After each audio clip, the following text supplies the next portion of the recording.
गावामध्ये जगद्गुरु तुकोबराय 5 मुद्दे आपल्या समोर ठेवतायत. इकडे लक्ष असू द्या.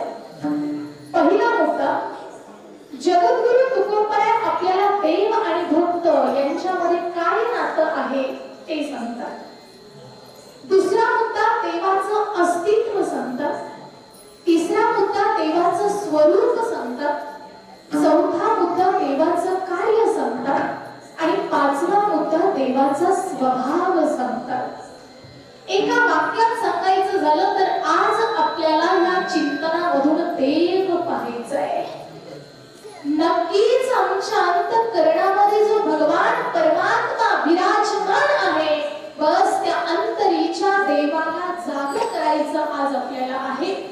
त्या परमात्म्यापर्यंत आपल्याला जाऊन पोहोचायचं आहे. नक्कीच भगवंत जशी बुद्धी देईल, माझे श्री गुरु जशी बुद्धी देतील, बस त्यानुसार चिंतन करण्याचा मी प्रयत्न करणार आहे. जगद्गुरु तुकोबरायांच्या दिव्य वाणीला स्पर्श करण्यापूर्वी अल्पसा परिहार द्यायचा, तो म्हणजे असा.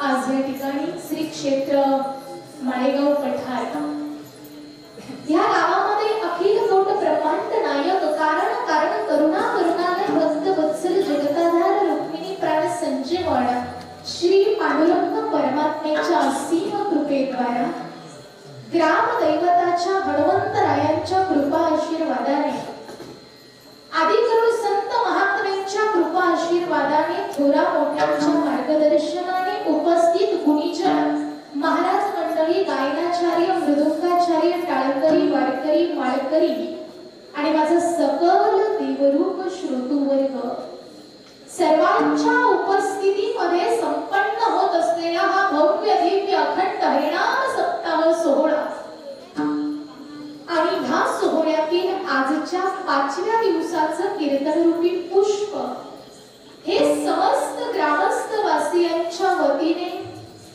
आमचे बंधुराज, आमचे सचिन दादा असतील, शुभम दादा असतील यांच्या माध्यमातून माझ्यापर्यंत ही सेवा आलेली आहे. आणि तुम्हा सकल मायपित्यांचं दर्शन आज मला घडतं आहे, हे मी तरी माझ्या अनंत जन्माचं भाग्य किंवा पुण्य समजते.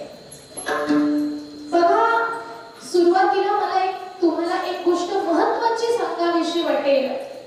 आज आपण कीर्तनामध्ये येऊन बसलो आहोत. ही जी कीर्तन विषय जो आहे ना, हा कीर्तन विषय साधा विषय नाहीये. महाराज म्हणतात हे ते कीर्तन आहे की ज्या कीर्तनामधून आम्हाला परब्रह्माची प्राप्ती करून घेता येते. एवढंच नाही तर माझ्या परमात्म्याला कीर्तन इतकं आवडतं की माझा परब्रह्म कीर्तन करणाऱ्यांच्या मागे मागे धावतो. म्हणाच नाही, देव इच्छी रज चरणीची माती धावत चालती मागे मागे. माझ्या परमात्म्याला कीर्तन खूप आवडतं, म्हणून या कीर्तनामध्ये त्याने तुम्हाला बोलावलंय. इथे मनुष्य स्वतःच्या मर्जीने येऊ शकत नाही. एखाद्या व्यक्तीने सकाळपासून ठरवलेलं असेल की आजच्या दिवशी मला कीर्तनाला जायचं म्हणजे जायचं, पण ऐन 7 वाजले की त्याच्या पुढे काहीतरी काम येऊन ठेपत असेल, समजावं त्याच्या मनात नाही आज. म्हणून आज या ठिकाणी जी मंडळी उपस्थित आहे, जो श्रोतुवर्ग उपस्थित आहे, समजावं आज मला माझ्या भगवंताने बोलावलंय. कारण गोड एक वाक्य आहे बघा, सपने तो सभी सजाते हैं, सपने तो सभी सजाते हैं लेकिन टूट जाते हैं. कथा कीर्तन में वही लोग आते हैं जिन्हें मेरे प्रभु रामचंद्र बुलाते हैं. विचार करा, तुम्हाला बोलावलंय कुणी? देवाचं बोलावणं आलंय ना तुम्हाला. मग जर देवाच्या कार्यामध्ये आम्ही आलोय तर आम्ही तोंड पाडून बसता कामा. एकच सांगते महिला वर्ग, मी कीर्तनामध्ये आली ना मग मी जिजाऊ होऊन कीर्तनामध्ये बसलं पाहिजे. पुरुष वर्ग, मी कीर्तनामध्ये आलो ना मग मी शहाजी होऊन कीर्तनामध्ये बसलं पाहिजे. अगदी आनंदामध्ये कीर्तनामध्ये बसलं पाहिजे. कारण कीर्तनामधून आम्हाला परमानंदाची प्राप्ती करायची आहे. कारण कीर्तन हा विषय असा आहे, माझ्या भगवंताच्या आवडीचा विषय. कारण देवाला कीर्तन एवढं करावं.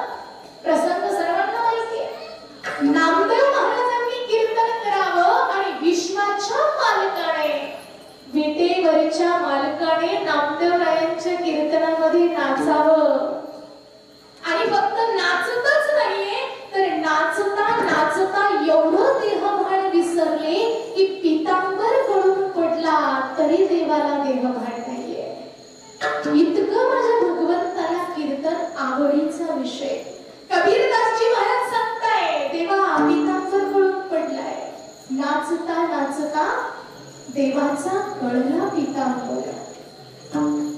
बघा देवाला कीर्तन एवढं आवडतं.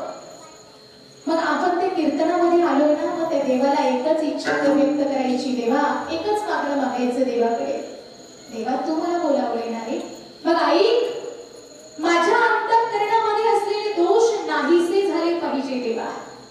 माझं जे चपळ चंचल असलेलं जे मन आहे ना देवा, ते मन तुझ्या चरणावरती स्थिर झालं पाहिजे देवा.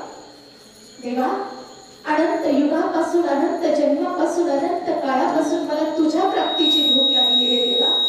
बस ती भूक या कीर्तनामध्ये तृप्त तृप्त झाली पाहिजे. हे मागणं मला भगवंताकडे मागायचंय तर कीर्तन सफल होणार आहे, तर कीर्तन ऐकण्याचं फळ तुम्हाला प्राप्त होणार आहे. म्हणून सुरुवातीला सांगितलं कीर्तनामध्ये ज्या ज्या वेळेला भगवंताच्या नामाचा गजर होईल त्या त्या वेळेला हाताने टाळी मुखाने देवाचं भजन करायचंय. गोड आपल्याला चिंतन बघायचंय. बघा आपण अभंग घेतलेला आहे जगद्गुरु तुकोबारायांचा. तुकोबाराया काही साधारण संत नाहीये. संत मांदियाळी मधील उच्च स्थानावरती असणारे म्हणजे जगद्गुरु तुकोबाराया. कोण तुकोबाराय? मराठी मनावरती राज्य करणारा जगविख्यात साधू म्हणजे तुकोबाराय. इंद्रायणीच्या काठावरती उठलेला भक्तीचं वादळ म्हणजे तुकोबाराय. भागवत धर्माच्या विशाल वटवृक्षाला लागलेलं गोंडस असं फळ म्हणजे तुकोबाराय. आणि प्रगल्भ बुद्धिवंतांच्याही बुद्धीला न उमगलेलं कोरं म्हणजे तुकोबाराय. काय सामर्थ्य आहे तुकोबारायांमध्ये. अहो कधी कधी तर असं वाटतं की मी खरंच किती भाग्यवान आहे की भगवान परमात्म्याने मला मनुष्य देहामध्ये जन्माला घातलं. शिवाय भारतासारख्या पवित्र भूमीमध्ये देवाने आपल्याला जन्माला घातलंय. मी नेहमी सांगते जी भारत भूमी आहे ना आपली, ही भारत भूमी खूप ग्रेट आहे. कारण ज्या भूमीमध्ये चरित्र आणि चारित्र्य नांदते ती भूमी म्हणजे भारत भूमी आहे. ज्या भूमीवरती संस्कार आणि संस्कृती नांदते ती भूमी म्हणजे महाराष्ट्र भूमी आहे. भारतासारखा देश तुम्हाला जगाच्या पाठीवरती पाहायला मिळणार नाही बाबा. कारण भारतासारखा देश नाही, महाराष्ट्रासारखं राष्ट्र नाही, वारकरी संप्रदायासारखा पंथ नाही, रामकृष्ण हरीसारखा मंत्र नाही, पंढरपुरासारखं तीर्थ नाही, पांडुरंगासारखं दैवत नाही, ज्ञानेश्वरासारखा संत नाही, ज्ञानेश्वरीसारखा ग्रंथ नाही, दशरथासारखा बाप नाही, कौशल्यासारखी माय नाही, रामासारखा पुत्र नाही, सीतेसारखी सून नाही, लक्ष्मणासारखा बंधू नाही, भरतासारखा भाऊ नाही, कपिलेसारखी जाव नाही, हनुमंतासारखा सेवक नाही, विभीषणासारखा मित्र नाही, कोल्हे इतकं लबाड नाही, कावळे इतकं धूर्त नाही, लोणे इतका मऊ नाही. आणि माणसाच्या देहासारखा दुसरा देव या भूतलावरती शोधूनही सापडता येणार. काय दिलंय देवाने आपल्याला. पण हा जो नरदेह दिलाय तो भगवंताने दिलाय हे कधीच विसरू नका. या संपूर्ण विश्वामध्ये जन्माला आलेला प्रत्येक जीव हा भगवंताचाच एक अंश आहे.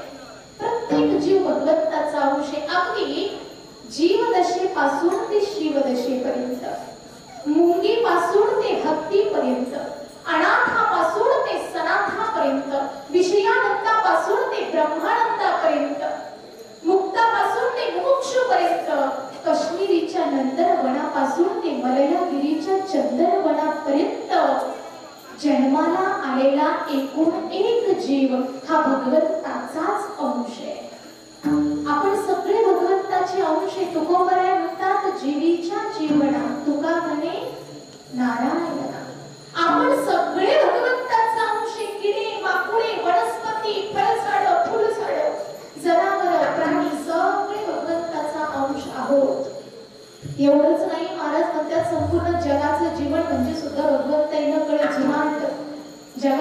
जीवन घातले मोहन कवळे असे. संपूर्ण विश्वाचा मालक चालक मी आता म्हणजे माझा भगवान परमात्मा आहे. सांगायचं मला काय आहे ते लक्षात घ्या. संपूर्ण विश्वाला जन्माला घालणारा जर एकच तो बाप आहे तर प्रत्येकाच्या अंतःकरणामध्ये त्या बापाबद्दलचं प्रेम समान का नाहीये? आता इथे बसलेल्या प्रत्येकाच्या मनामध्ये अंतःकरणामध्ये देवाबद्दलचं प्रेम सारखं आहे का हो? आता कुणाच्या मनात किती कुणाच्या मनात किती हे सांगता येत नाही. मनामध्ये विचार येतोय, जन्माला घालणारा तर तोच आहे ना, मग प्रेम का सारखं नाहीये? त्याचं कारण आहे ऐका, परिणामामध्ये मात्र फरक आहे.